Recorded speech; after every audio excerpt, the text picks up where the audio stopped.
तो जब तक नेतन्याहू की विस्तारवादी नीति जारी रहेगी तब तक शांति नहीं आने वाली है। नमस्कार, मैं हूं नीलू। क्योंकि बीते कुछ दिनों में जिस तरह से लेबनान में हमला किया इजराइल ने, उसके बाद ईरान ने कहा कि बातचीत तभी अमेरिका के साथ होगी जब लेबनान पर ये हमले जो हैं वो बंद होंगे, लेकिन ऐसा नहीं हुआ। और इसके बाद ईरान के सब्र का बांध टूटा और ईरान ने भी हमला किया। फिर तो दोनों तरफ से हमने देखा क्या हुआ। लेकिन हालात अब पहले से बेहतर कुछ दिन के लिए है, ऐसा हम कह सकते हैं, क्योंकि ईरान और इजराइल ने एक दूसरे पर हमले रोकने का ऐलान कर दिया है। 8 अप्रैल में हुए संघर्ष विराम के बाद सोमवार को पहली बार दोनों देशों ने हवाई हमले किए, जिससे पूरे क्षेत्र में तनाव पैदा हो गया। कुछ घंटों की लड़ाई के बाद पहले ईरान और फिर इजराइल ने हमले रोकने की बात कही। हमले रोकने के साथ ही दोनों ही पक्षों ने चेतावनी दी कि सीजफायर का उल्लंघन हुआ तो उसका कड़ा जवाब दिया जाएगा। हमले शुरू होने के बाद अमेरिकी राष्ट्रपति डोनाल्ड ट्रंप की ओर से दोनों पक्षों से शांति की अपील की गई। हालांकि शांति पहले भी डोनाल्ड ट्रंप ने बड़े तेज के साथ कहा था, बड़े धक के साथ कहा था कि देखिए अब हिजबुल्लाह और इजराइल में समझौता हो गया है, वो किसी पर हमला नहीं करेंगे। लेकिन उसके बाद हुआ क्या? तो फिर तो ऐसा है कि आपकी बात अगर कोई नहीं सुनेगा तो आपको तो अपील करनी ही पड़ेगी। इसलिए डोनाल्ड ट्रंप को अपील करनी पड़ी इजराइल और ईरान से कि भाई आप शांति बनाए रखिए और इस हमले को बंद करिए। बार बार वो इजराइल को कहते रहे हैं, लेकिन इजराइल जो है वो सुनने को तैयार नहीं है। नेतन्याहू अपने ही मदमस्त हाथी की चाल से चले जा रहे हैं और सब कुछ रौंदते चले जा रहे हैं। इजराइल के प्रधानमंत्री बेंजामिन नेतन्याहू ने सोमवार को कहा कि उनका देश फिलहाल गोलीबारी रोक रहा है। हालांकि ईरान और लेबनानी गुट हिजबुल्लाह के खिलाफ लड़ाई खत्म नहीं हुई है। नेतन्याहू का बयान ईरानी सेना के ये कहने के बाद आया कि उसने इजराइल को कड़ा जवाब देने के बाद अपना ऑपरेशन रोक दिया है। देखिए, ईरान के मुख्य मिलिट्री कमांड खतम अल अनबिया सेंट्रल हेडक्वार्टर ने इजराइल के खिलाफ हमले बंद करने का ऐलान किया। बयान में कहा गया कि लेबनान में इजरायली हमलों के बाद लेबनानी लोगों के समर्थन में ईरानी सेना ने कार्रवाई की है। आगे भी दक्षिणी लेबनान समेत इजराइल के किसी भी आक्रमण का जवाब दिया जाएगा। तो ईरान ने कह दिया कि हम जवाब देंगे अगर हम पर या फिर हमने जो बात कही है, लेबनान हो या गाजा हो, अगर वहां पर हमला होता है तो फिर हम जवाब देंगे। और ईरान ने वही किया और इसके बाद उन्होंने कहा कि हमने जवाब दे दिया, हमने अपनी मिसाइलें दागी हैं, हमने बता दिया कि अगर हमारी बातों को नहीं माना जाएगा तो जवाब हमारी तरफ से दिया जाएगा और वो खतरनाक होगा। हमने जवाब दिया, अब हम अपने ऑपरेशन को बंद कर रहे हैं। यानी ईरान ने पहले पहल की। ईरान के राष्ट्रपति मसूद पेजेश्कियान ने कहा कि हमारी प्राथमिकता राष्ट्रीय सुरक्षा और हमारे लोगों की शांति है। कूटनीति और रक्षा देश की ताकत के दो हिस्से हैं। हमने ना तो मैदान छोड़ा है और ना ही बातचीत की टेबल। हम दोनों पर काम कर रहे हैं। खुदा ने चाहा तो एकता और समझदारी के साथ ईरान इस मुश्किल से जीतेगा। यानी वो कह रहे हैं कि देखिए, बातचीत हम नहीं छोड़ रहे, ना ही हम किसी बात से पीछे हट रहे हैं। लेकिन अगर इजराइल की मानसिकता यही है कि वो लगातार अपने विस्तारवादी नीति के साथ लेबनान में कब्जा करता जाएगा और गजा जैसा हाल लेबनान को बना देगा, तो ऐसा होने नहीं देंगे। रही बात बातचीत की, बातचीत हम जारी रखेंगे।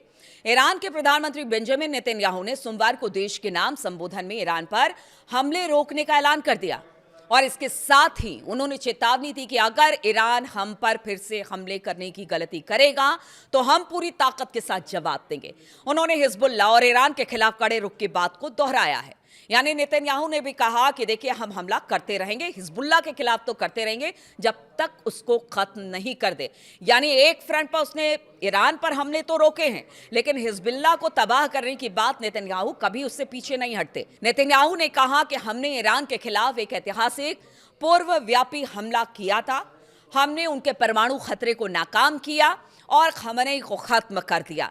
ये पहले, यानी कि जो फरवरी में युद्ध शुरू हुआ था, उसकी बात नेतन्याहू करते दिखाई दिए।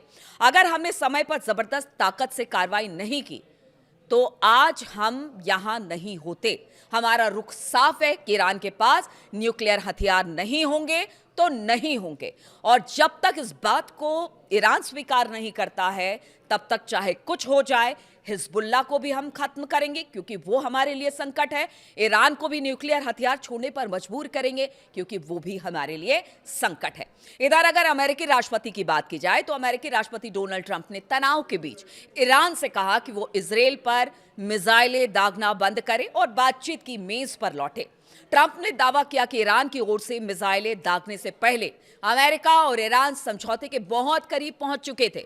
ये बात खुद डोनाल्ड ट्रंप भी मानते हैं कि ये जो युद्ध है जो इजराइल ने छेड़ा है, अगर वो इसी तरह से करता रहा तो शायद बातचीत डिरेल हो जाएगी। जो एक संकट पूरी दुनिया में बना हुआ है, उस संकट से निपटने का रास्ता नहीं मिलेगा। इसलिए उन्होंने ईरान से कहा कि देखिए, इस समय इस तरह से एक दूसरे पर हमला करना ठीक नहीं है और बातचीत के मंच पर बैठना ही मुफीद समय है। इस बीच ये सब हो गया, यानी एक दूसरे पर हमला इजराइल और ईरान ने कर दिया।